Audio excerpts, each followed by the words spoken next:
More than 25 former Republican lawmakers and nearly 60 former top national security officials are imploring Republicans to reject President Trump's emergency declaration. Washington, more than 25 former Republican lawmakers and nearly 60 former senior national security officials appealed to Congress on Monday to kill President Trump's declaration of a national emergency on the Mexican border, countering Republican leaders' effort to hold down defections Tuesday on a scheduled House vote to block the president. It has always been a Republican fundamental principle that no matter how strong our policy preferences, no matter how deep our loyalties to presidents or party leaders, in order to remain a constitutional republic we must act within the borders of the Constitution, wrote the former members of Congress, including Senators John Danforth, Chuck Hagel, Olympia J. Snowe and Richard Lugar, who implored Republicans to protect Congress's constitutionally mandated power of the purse.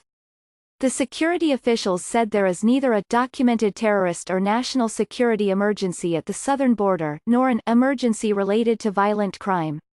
The president's assertions are rebutted not just by the public record, but by his agency's own official data, documents, and statements. The officials, including Madeleine Albright, the former Secretary of State, and John O. Brennan, the former CIA director, said in their declaration, "Under no plausible assessment of the evidence is there a national emergency today," they wrote. The House's vote Tuesday on a declaration of disapproval will force Republicans to choose between the congressional prerogative over federal spending established in the Constitution and a president determined to go around the legislative branch to secure funds for a border wall that Congress has refused to grant.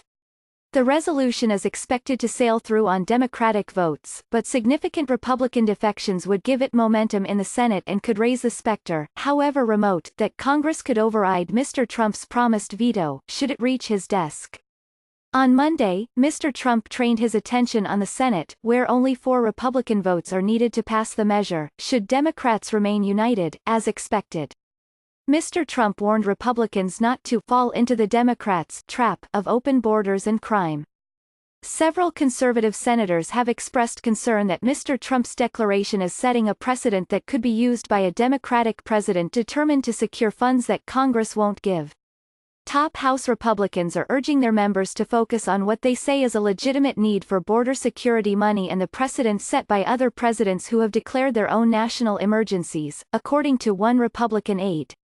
Representative Steve Scalise of Louisiana, the Republican whip, and other members of his vote-counting team will lobby for votes against the resolution during a session Monday night.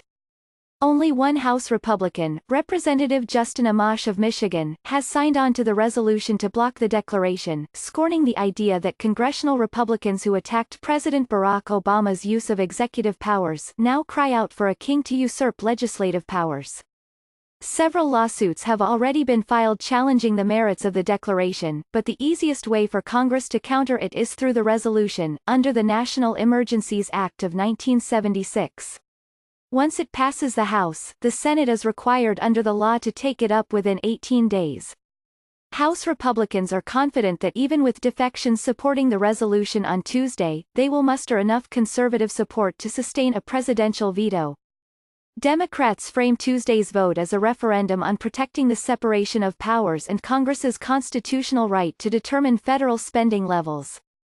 "This is about the oath we take to protect and defend the Constitution of the United States," said Speaker Nancy Pelosi at a news conference in Laredo, Texas, on Friday. "Our founders very wisely placed in the Constitution provision for the separation of powers." Members of the House Appropriations Committee will hold a hearing on Wednesday to examine the impact of the declaration on military construction and readiness, and members of the House Judiciary Committee will hold a hearing on Thursday in part to examine Mr. Trump's use of powers under the National Emergencies Act.